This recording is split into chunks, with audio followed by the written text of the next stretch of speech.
Shemai, my name is Taylor. I form 1/9 of the Pod Squad, Podlings, Pod People, as Jade put it. I don't even know what we're calling ourselves anymore. But this is my introduction video. I am a bit late to the party for many reasons. But yeah, I've done this introduction to the introduction video about 73 times now, so I think it's time to just get on with it. How has being in this group helped you?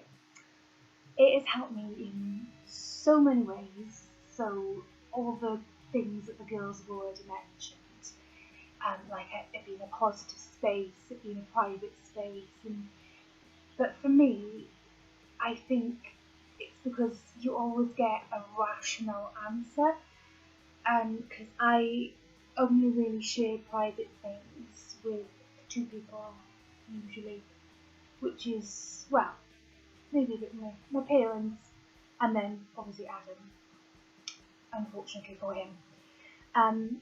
So I've got quite high anxiety levels, and I feel like, because I ask a small number of people that, and if they all give me the same answer, then I feel like they're just saying it. So it's good for me to be able to speak to 8 other girls and for them to give me an honest and rational opinion, whether they think I'm right or wrong.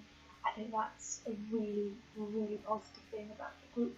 And just feeling a friendship as well. I've always been quite picky with friends, for many reasons, but the main thing I like about having the squad is that it's literally a positive space. It's a space you can rant in or have a moan about things that are going on, but at the same time it is predominantly positive.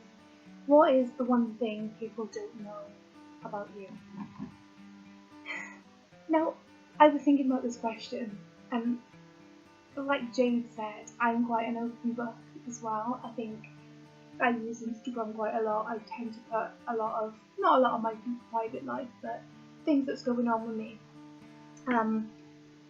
But one thing that I feel makes me who I am is the fact that I've always sang and played guitar and have taken part in theatre.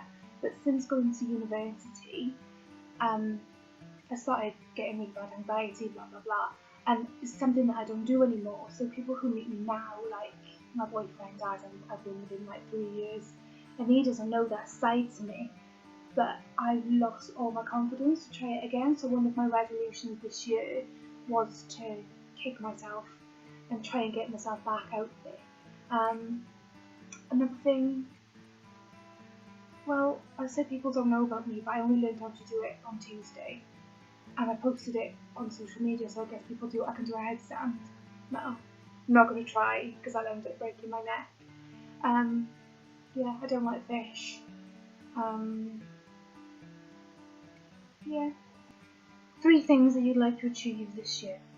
So I suppose I just mentioned one really. I'd like to start singing again.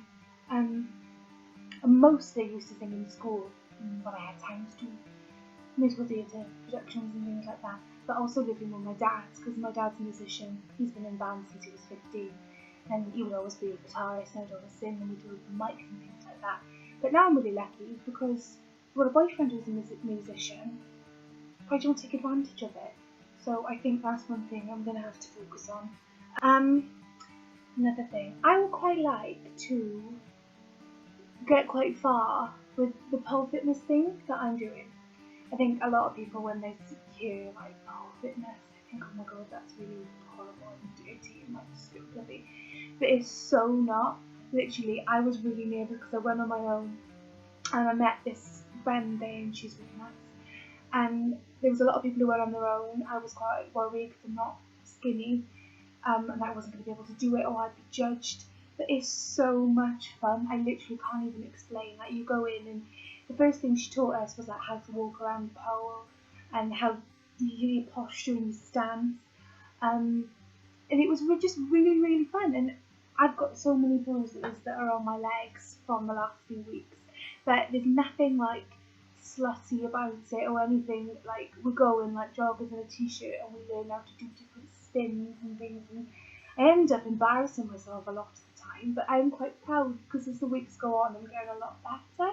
So I think it's something that I'd like to stick with throughout the next year and get quite good at it, because the instructor who was there, she said, like, I was like you guys when I started, and whenever I start something new someone always says that to me, and I always think I want to be where they are, and then I end up giving up or trying something different. But this is the one thing I would like to, because I actually really enjoy it, and it's at 8:30 on a Tuesday night, and anything else that would require me to go out at 8:30 on a Tuesday night when I could be in watching EastEnders or Big Brother, I would be like, no, I want to be in my pyjamas.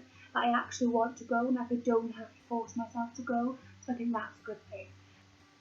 I'd like to be healthy. I'd like to, yeah, that's going to be my third one. I'd like to be healthy. What is at the top of your bucket list? Now, I've never actually made a bucket list, although there are obviously things that I want to do, so maybe I should make one. I don't know. Disneyland's going to have to be number one. I went last year, we went for a day, really spontaneous trip. Okay, I think it's going to have to be visit all Disney parks in the world. So like, it's not just one thing, it's a few, and that would require me to work hard in work. People will put like really spontaneous things and like travel the world, see the Niagara Falls, and I just want to see the Disney parks. That's all I want to do. What would you do if you were invisible for a day? I might get to the head office of Cathkidston and put my CV at the top of the list, or even email myself an interview off their computer. Yeah, I think I might do that so I could get a job, a really good job, not like a sales assistant. I don't know, a good job like deciding what like designs are going to be like next year, because I think that'll be really cool, or like a buyer for them, I think. But yeah, that's what I would do. That's a really boring answer, but okay, really good answer. Who on YouTube inspires you the most? I literally follow like so many people on YouTube. I'm gonna have to have a little look. Well, first of all, I would say, although no, I definitely would say Carrie Hope Fletcher. She's the one person that I always catch up with on YouTube. I've followed her literally since I was about 16, 17 on various social media websites. She is, for those who don't know, Tom van McClyke's sister, but that's not what defines her. She is literally so lovely. She's got the most immense hair that I am just jealous of. She's got this gorgeous curly hair, and she's just such a lovely person. She's so talented. She's starring in Les Mis now, which is coming to an end after like 3 years. And her blogs are just so lovely. Like, she's so positive and optimistic, so I would definitely say her. Also, those who've known me for quite a while will know my old obsession with Dan Is Not on Fire and Phil, amazing Phil. To an extent where my usernames for every single social media platform was Is Not on Fire up until probably about a year and a half ago. And I'm nearly 22 now, so that's quite sad, really. But yeah, I really used to like following them. Still do. I never catch up as much anymore. What one song is your guilty pleasure? Now, I am sort of embarrassed because me and one of my best friends from home, Ian, when I passed my test, and it's still ongoing now, we've got this place in the town round Bond called the Map, and there's the square, and it used to be bad if you hung out on the square.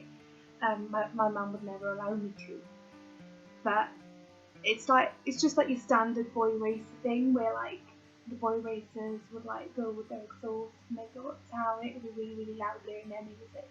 And when I passed my test, it was one of the things that I really wanted to do, and we still do it. Like we'll probably do 2 laps every few months when I go home, and we'll go for like a late night McDonald's and we'll sit in Aldi car park and just talk like we used to, and then we'll do like 2 laps from our town. But the song that we usually play is 212. Yeah, so that's definitely a guilty pleasure. 3 favourite movies. I'm rubbish at these sort of questions because I can never think. Bad Neighbours is going to be up there because I really, really like it and I find it so funny. Tangled is obviously one of my favourite films in the world. I'm like obsessed with Rapunzel and Disney. So I'm going to pick one Disney film because otherwise my top 3 would be just clogged. So Tangled is definitely my favourite Disney film. I'll stick to 2. I'll say Tangled and Bad Neighbours for now. Last question. What is your perfect festival lineup? Now, I've got a really diverse music taste. Like, I've got a really wide range of music that I like. So, band-wise, I don't know. Obviously headlining for me, it would have to be Defcon, because they are my babes. I love them. I've seen them like 7 times and will continue to do so. I travel to see them. I absolutely love them. Yeah, so they're going to be headlining. I think support, would be Don Bosco, I think. But then I throw some City and Colour in, so a bit of Dallas and a bit of Never Shout Never, a bit of Crystal. I do like Nina Nesbitt, so I think she would be quite high in the lineup. And I love McFly. Like, I've been such a massive McFly fan since the day that they brought their first single out. Before that, because I love Busted, and as soon as Busted split up, I found out there was this new band like Busted who were friends with Busted coming out, and I literally supported them from like before their single even came out. So McFly definitely gonna have to be on. But then after that's gonna be like the main stage. Yeah, I'd have like Green Day and then maybe Good Charlotte, and Shikari. Yeah, maybe heard of it. Then I'd have a separate tent, and this is where it gets quite controversial, because I am like massively into musical theatre, and when I'm in the house on my own, I listen to like Footloose the musical and like Green Day's American Idiot, like the musical, and so I think I'm going to have a separate tent for musicals. And so that was my introduction video. Hope I didn't come across as too much of a weirdo, and I hope my accent didn't make me sound as thick as I feel. Oh, I know, another one of my resolutions is to read more. I want to read more. I love reading. I never have time to. Well, I do have time to, but I choose to spend it all on Instagram just scrolling, so I definitely want to read more.